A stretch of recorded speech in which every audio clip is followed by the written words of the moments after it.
আমরা এখানে নবীর জীবনী শুনছি আর অন্যান্য জায়গায় লোক গান শুনছে। আল্লাহ খুশি বেশি কাদের উপরে, আমাদের না ওদের? জোরে বলেন। আল্লাহ যদি এই খুশিটা কবুল করে নেয়, আল্লাহ জান্নাত দিতে পারে না? পারে না? আপনারা সব সময় দোয়া করবেন যে আল্লাহ আমাদের জিন্দেগির একটা আমল আপনি কবুল করেন, আমরা শুধু জান্নাত চাই, আর কোনো আশা নাই। কটা আমল বাপ?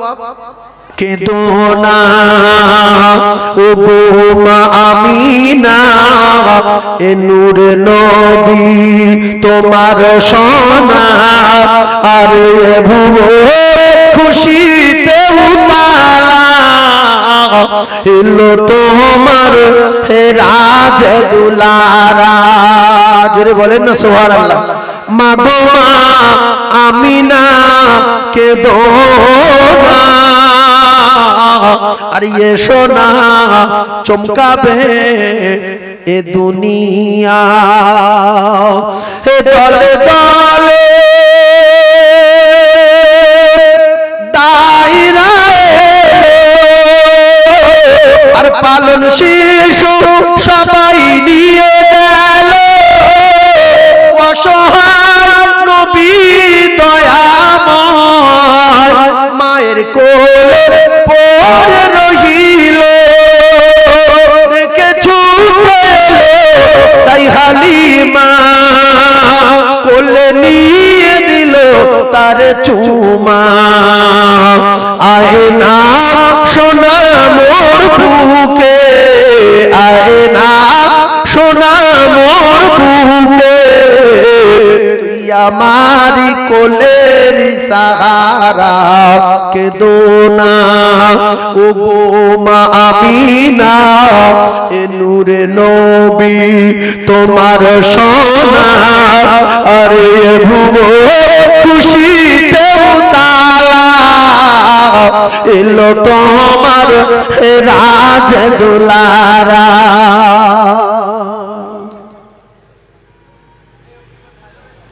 আমেনা কাঁদছে যে সারা পৃথিবী খুশিতে যদি উতলা হলো, তাহলে আমার বাচ্চার কেউ লেয় না কেন?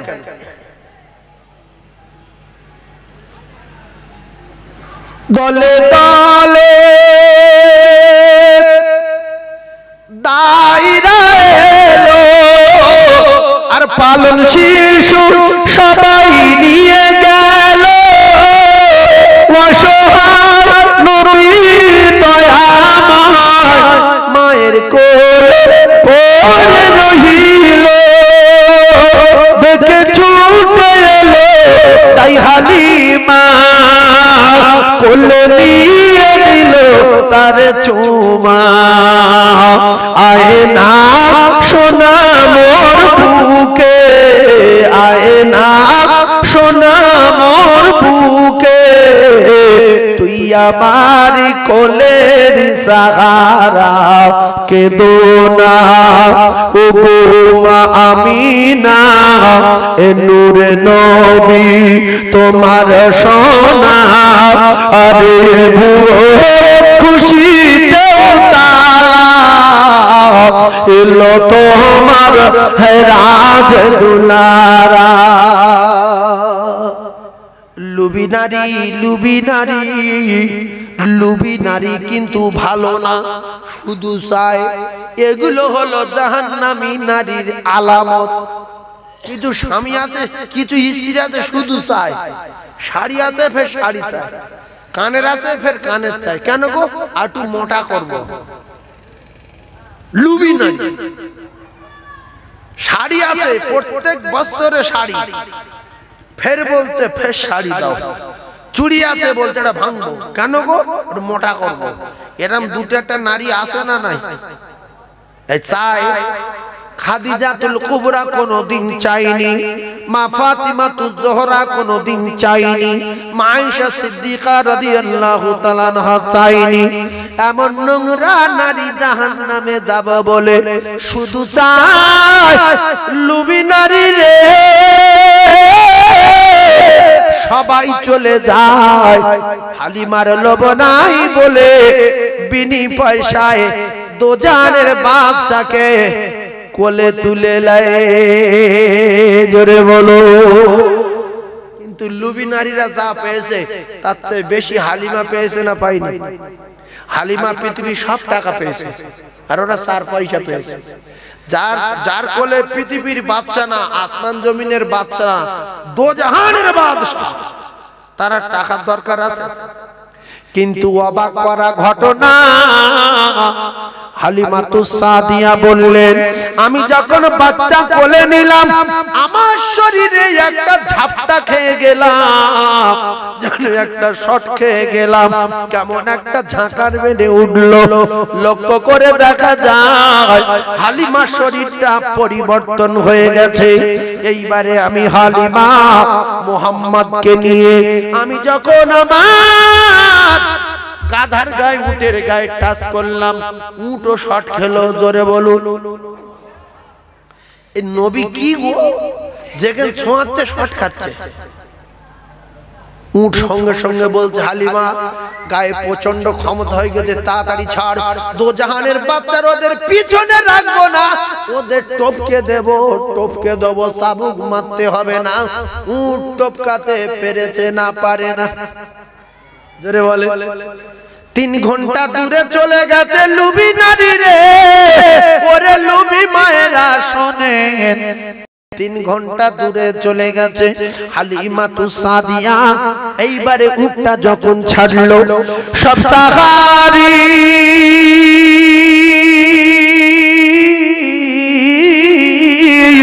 সব সাহাবী আগে আগে চলে, আর তাই হালিমাকে পিছে ফেলে দুর্বল আজি সবল হয়ে সবার আগে আগে সে চলে। জোরে বলুন, আরো জোরে বলে। এই নবী আগে যাচ্ছে, খুশি না বেজার? যারা সুবহানাল্লাহ বলে না, এদের টার্গেট যে পিছে থাকলে ভালো হতো, অপমানটা একটু বেশি হতো। সব সাহাবী আগে আগে চলে, তাই হালিমাকে পিছে ফেলে দুর্বল আজি সবল হয়ে সবার আগে আগে সে চলে। আরো জোরে হয় না? আরো জোরে হবে না? ও কেওয়া পাখলে সবাই এই রতন পেল মা হালিমা কে দোনা, ও মা আমিনা এ নূরে নবী তোমার সোনা, আরে ভুবন খুশিতে উতালা এলো তোমার রাজ দুলারা, মাগো মা আমিনা কে দোনা, আর এ সোনা চমকাবে দুনিয়া। জোরে বলুন। আচ্ছা, আমার নবী দুনিয়া চমকেছে না কোন কোন জায়গায় বাকি আছে, নবীর নাম পৌঁছাই নাই? মেদিনীপুরের দিকে এক জায়গায় হয়তো যায়নি, না কি বলে? সব জায়গায় গেছে না? দীঘা, বকখালি, সে আমাদের ঝড়খালি, ওদিকে রেঙ্গুনের দিকে মনে হচ্ছে কোনো খবর পাইনি। আল্লাহু আকবার। আমার নবী হালিমার বাড়ি পৌঁছে গেল, ফের টাচ করছে, আর কি হচ্ছে দেখেন। ও মা হালিমা রে, ও মা হালিমা রে, ও মা কে এসেছে তোর ঘরে, আর শুকনো গাছে যায় খেজুর ভরে। হালিমা রে, তোর টাকা লাগবে না, গাছের দিকে তাকিয়ে দেখ, যে গাছ মরা ছিল, যে গাছ পাতা ছিল না, ওই শুকনো গাছে খেজুর ভরে যায় বিশ্ব নবী হাবিবুল্লাহ রসিলায়। ও মা হালিমা রে, ও মা কে এসেছে তোর ঘরে, আর শুকনো গাছে যায় খেজুর ভরে। হালিমা রে হালিমা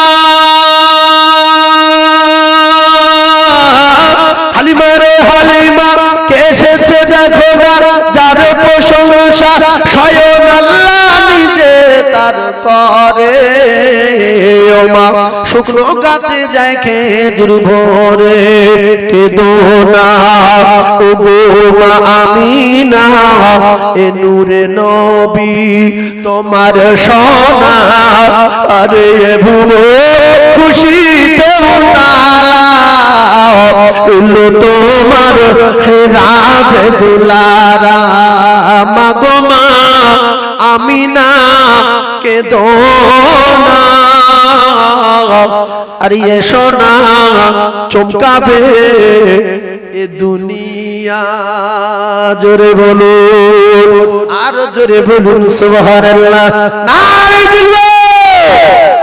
আচ্ছা আমরা এখানে নবীর জীবনী শুনছি আর অন্যান্য জায়গায় লোক গান শুনছে, আল্লাহ খুশি বেশি কাদের উপরে, আমাদের না ওদের?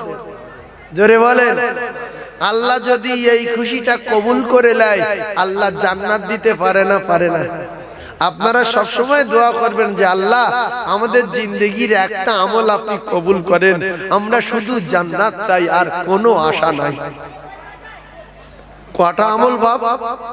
একটা, বেশি না, একটা। ছোট্ট জাহান্নামীর ও কলিজার টুকরারা, সর্বশেষে আল্লাহ পাক যারে জান্নাতে দেবে ওই জাহান্নামীটাকে জীবন নদীর পানি দিয়ে জাহান্নামে ছড়িয়ে দিয়ে একজন শেষ জাহান্নামীকে খুঁজে বার করা হলো। জাহান্নামী চিল্লায়, আল্লাহ গো আমি আর কোনদিন জান্নাতে যাব না, কথা দিলাম, শুধু একটুখানি এখান থেকে বার করে নিয়ে আমার ওই দূরে রেখে দেন, যাতে করে জাহান্নামের আগুন গায়ে না স্পর্শ করতে পারে। তাকবীর দিতে পারেন না? নারী তাকবীরটা জোরে বলেন, নারী তাকবীর। আল্লাহ মাহফিলটাকে কবুল করেন বলেন আমিন। আল্লাহ মাহফিলটাকে কবুল করেন বলেন আমিন। যত সময় গেল লোকজন এসে মাহফিলটাকে ভরিয়ে দিল। আমার টার্গেট ছিল আজকের মাহফিল ভরবে না, কিন্তু আল্লাহ বলছে সাইফুল্লাহ আমি সবকিছু ছাড়া সবকিছু করতে পারি, পুরো মাহফিল ভরিয়ে দিতে পারি। পারে না? পারে না? আল্লাহু আকবার। মাহফিল ভরে গেল, আল্লাহ রহমত হলো। যারা উল্টো পাল্টা জায়গায় চলে গেছে আল্লাহ পাক এদের সঠিক বুঝ দান করেন, সঠিক জ্ঞান দান করেন, সঠিক জায়গায় যাবার মতো তৌফিক দেন। আবার একবার জোরে বলেন আল্লাহুম্মা আমিন। যে কথা বলছিলাম জাহান্নাম থেকে তুলে দিয়ে একটু দূরে রাখলো, কিন্তু দেখতে সামনে বিরাট বড় বিল্ডিং, কি সুন্দর গাছপালা। ওখানে বসে থাকতে থাকতে একদিন আল্লাহকে বললেন, আল্লাহ আমি তো জান্নাতে যাব না বলেছি, যাব না। আল্লাহ গো এখান থেকে একটু বিল্ডিং এর দিকে ওই জায়গাটা সরিয়ে রাখেন। আল্লাহ পাকের দয়া। আল্লাহ বলে, বান্দা তুই বললি জান্নাতে যাব না, আবার বলছি ওই দিকে একটুখানি যাব, তা চল ওখানে চল। ও জ্ঞানী ভাইয়েরা, ও শিক্ষিত ভাইয়েরা, শিক্ষিতা মা বোনেরা, বেটিরা, আল্লাহ পাকের রহমতের দরিয়ায় জোশ মেরে দিয়ে একটু সরিয়ে দিলেন। আর ওখান থেকে জান্নাতের ভিতরের আওয়াজ, জান্নাতের ঠান্ডা হাওয়া, জান্নাতের হাঁড়ি খোলা বাসন বাটির বাজনা, কি সুন্দর খুশবু। দীর্ঘদিন ওখানে বসার পরে বলে, আল্লাহ আমি জান্নাতে যাব না বলেছিলাম, কিন্তু একটুখানি যদি ওই ঘরটার ওই বিরাট বড় বিল্ডিংটার কোলে দেন, আমি আর কোনোদিন কিচ্ছু বলবো না। আল্লাহ বলে, বান্দা তুই বারবার করে এখানে ওখানে ওখানে ওখানে করছিস কেন? তুই তো বলছিস আমি যে বড় জাহান্নামে ছিলাম, কঠিন আগুনে গ্রেফতার ছিলাম, আল্লাহকে একটু সরিয়ে দেন, আগুনের তাপ যেন গায়ে লাগে না। এখানে থেকে ওখানে, এখানে থেকে এখানে। আবার আল্লাহ একেবারে দেয়ালের দেয়ালের কাছে দিয়ে দিলেন। চুপচাপ মেরে বসা, ভিতরের আওয়াজ শুনে হুর গিলেমান ভিতরে ভরা, মধুর নহর, দুধের নহর, জান্নাতি গাছপালা, বড় বড় শহর, বড় বড় মার্কেট, সুন্দর খানার ব্যবস্থা, আর ঠান্ডা হাওয়া, এসি তো এসি, এসি চার সাংঘাতিক হাওয়া। বহুদিন পরে আল্লাহকে বললেন, আল্লাহ আর জীবনে কোনোদিন আপনার সামনে কোনো কথা বলবো না, শুধু একটা কথা জিজ্ঞাসা করব, মাহবুব আপনি তো রব্বুল আলামিন, আপনি তো এক আল্লাহ। এখন যদি আমার এই দরজা খুলে এই দরজার ভিতরে দেন, আপনার কাছে কি কেউ কৈফিয়ত নেবে? বলছে না। বলছে যদি আমার দরজা খুলে এর ভিতরে ঢুকিয়ে দেন, আপনার কি কোনো ক্ষতি হবে? আল্লাহ বলে না। ওই সময় বলছে, আল্লাহ যদি একটু আমার ভিতরে দেন, আমার জীবন ধন্য হয়ে যাবে, আমি বেশি দূরে যাব না, জান্নাতের ভিতরে দৌড়াদৌড়ি করব না, আমি শুধু দেখব, আমি শুধু বসে বসে দেখব। একটুখানি কি দেবেন? আমার আল্লাহ রহমতের দরিয়ার জোশ মেরে দিয়ে আল্লাহ পাক ওই জাহান্নামীটাকে নিয়ে, নিম্নমানের ইমানদারকে নিয়ে দরজার কাছ থেকে ভিতরে ঢুকিয়ে দিলেন। জান্নাতের নিয়ামত দেখে ফানা হয়ে গেছে, কি জায়গা, পাগল হয়ে সামনের দিকে যাচ্ছিল। আল্লাহ বলে, দাঁড়াও, তুই জাহান্নাম থেকে একটু দূরে রাখতে বললি, সেখান থেকে আর একটু দূরে, সেখান থেকে দেয়ালের কাছে, ওখান থেকে ভিতরে, আবার সামনের দিকে দাস চাড়া। আমি আল্লাহ জানিয়ে দিলাম, তোর জন্য জান্নাত না, তুই তো নিম্ন মানের ইমানদার, তোর জন্য এত বড় জান্নাত না, তোর সর্বশেষে আমি তুলেছি তোর জন্য ছোট্ট জান্নাত। এই যে পৃথিবী দেখতে পাই, এইরকম দুনিয়ার 10 গুণ জান্নাত তোর জন্য রেখেছি, তোর জন্য এত বড় জান্নাত না, তুই নিম্ন মানের ইমানদার, তোর জন্য এইরকম দুনিয়ার 10 গুণ জান্নাত। জোরে বলুন, আর জোরে বলুন সুবহানাল্লাহ। তাই দুটো পায়ে ধরছি সবার, আজ থেকে এশার নামাজ জামাতে পড়ুন, ফজরের নামাজ জামাতে পড়ুন, যাবার সময় কুলু পড়ুন, আসার সময় কুলু পড়ুন, সূরা ফালাক পড়ুন, সূরা নাস পড়ুন, আর নিজের কলিজা টুকরা বেটা বেটিকে কোরআন পড়ান, নিজে কোরআন পড়ুন।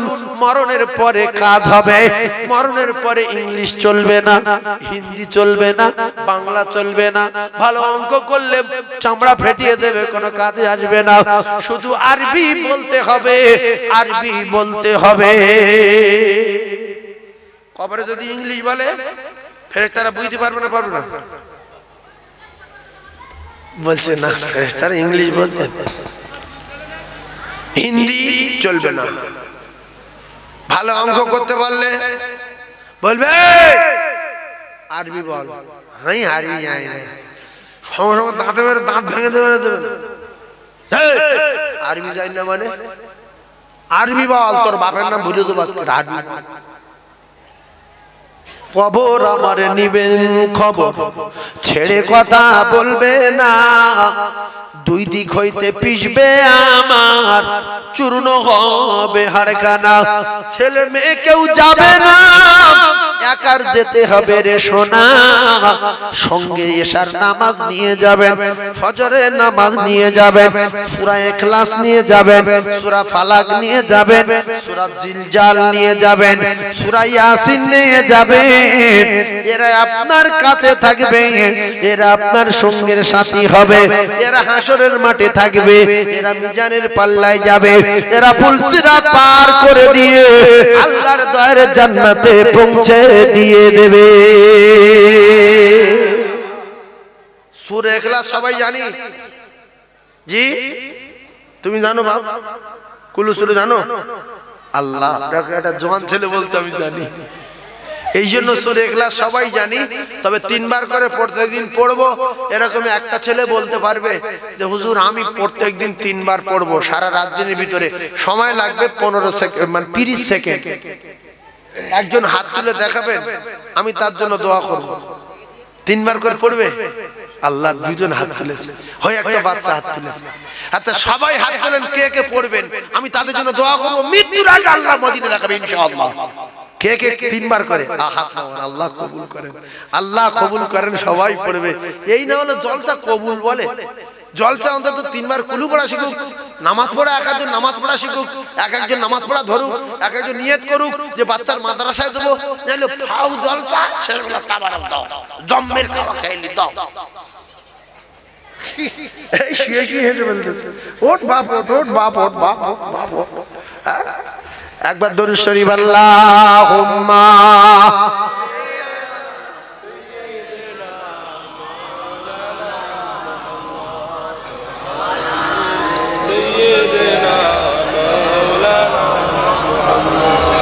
আল্লাহ।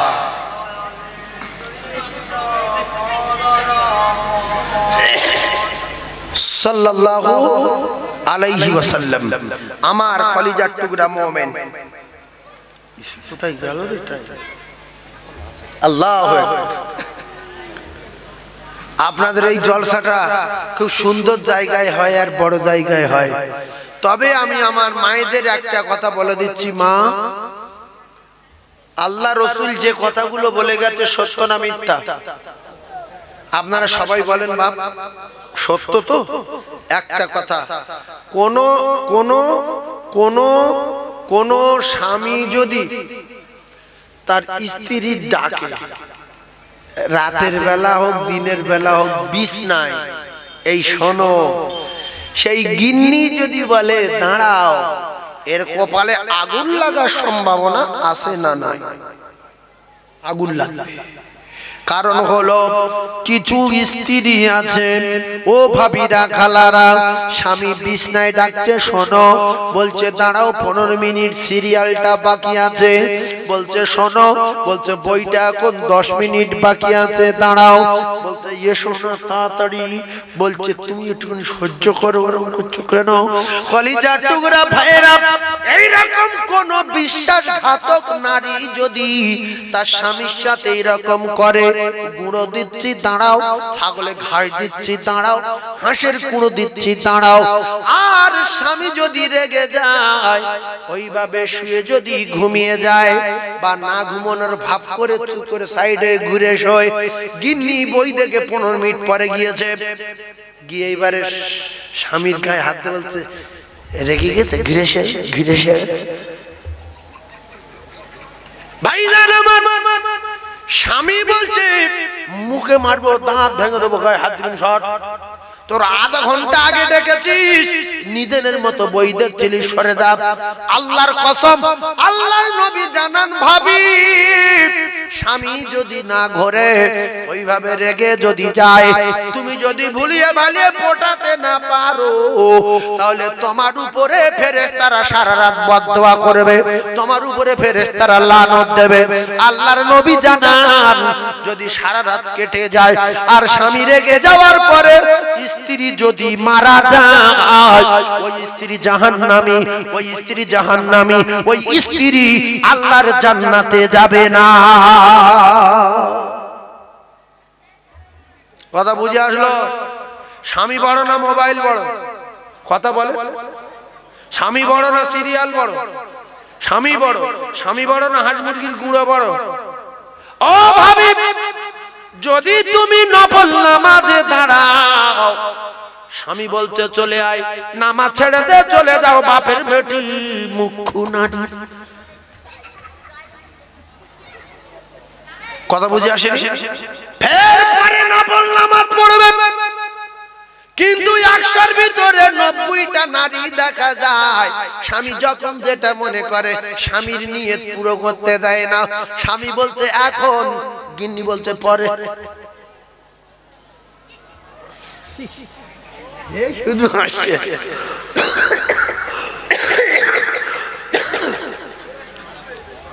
খাতুনে জান্নাত ফাতিমা, ও ভাইরা বাবাজিরা, খাতুনে জান্নাত ফাতিমা নামাজ পড়ে দাঁড়িয়ে, নামাজ পড়তে দাঁড়িয়েছেন।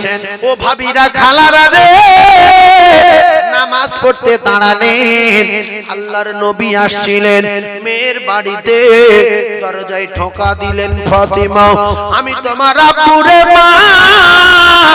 জান্নাতে রানী বসে পড়লেন, সালাম ফিরিয়ে দিয়ে দরজার চাদরখানা নিয়ে, দরজার যে আপনার কিনা ও কলেজের টুকরারা পর্দা থাকে, পর্দাটা খুলে গায়ে জড়িয়ে নিয়ে বলছে আব্বু গো আজকে আপনি ফিরে যান, আমি এমন পোশাকে আছি আমি আপনার বেটি আপনার সামনে যেতে পারবো না। রাসূল বললেন মা একটু বাইরে এসো, বলছে যাব না। বলছে মা আমি তোমার আব্বা বলছি তুমি আসবে না, বলে না। বলে আব্বু গো আপনি তো বলেছেন স্বামীর সবচেয়ে স্ত্রীর কাছে পৃথিবীর জমিনে সবচেয়ে বড় মেহমান হলো তার স্বামী। ও ভাবিরা খালারা, স্বামীর ইজ্জত হেফাজত করার, স্বামীর সম্মান রক্ষা করার দায়িত্ব হলো স্ত্রীর।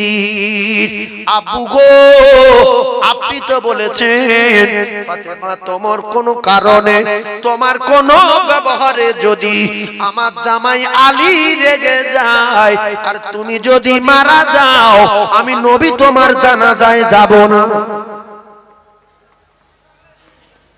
কিছু বোঝা যাচ্ছে? নবী বলছে তোমার উপরে করবি, আমার জামাই যদি রেগে যায়। ফাতেমা বলছে আব্বু আমি যে পোশাকে আছি আপনি যদি দেখেন আপনি আপনার জামার উপরে রেগে যাবেন।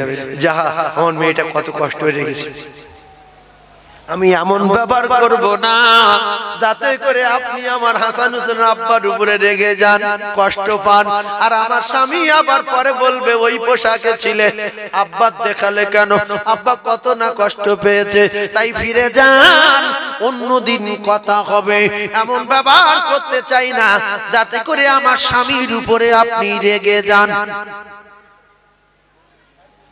কোন মেয়ে যদি কোন জামাই ছেঁড়া কাপড় পরিয়ে রাখে, ভাত ভাত না দেয়, শ্বশুর রেগে যাবে না? যাবে না? তুমি ভ্যানও চালাতে পারো না, ভিক করতে পারো, ভিক করো। মেয়েটার এত শাস্তি দিচ্ছ কেন? আর এখনকার মেয়েরা কি বলবে, আব্বা তাড়াতাড়ি আরো শাড়ি ছিঁড়ে বলবে এই দেখ তুই কাট দিছি, এত পোড়াও বিশ্বঘাতক পুড়ে দুগুড়ি খাইনি আব্বা, দুগুড়ি খাইনি। আব্বা বললো চল চল বাড়ি চল, এই ধরে বাঁধ, ভ্যানো চল। এই জন্য 3 ভাগ সংসার থেকে মেয়ে তালাক হয়ে গেল।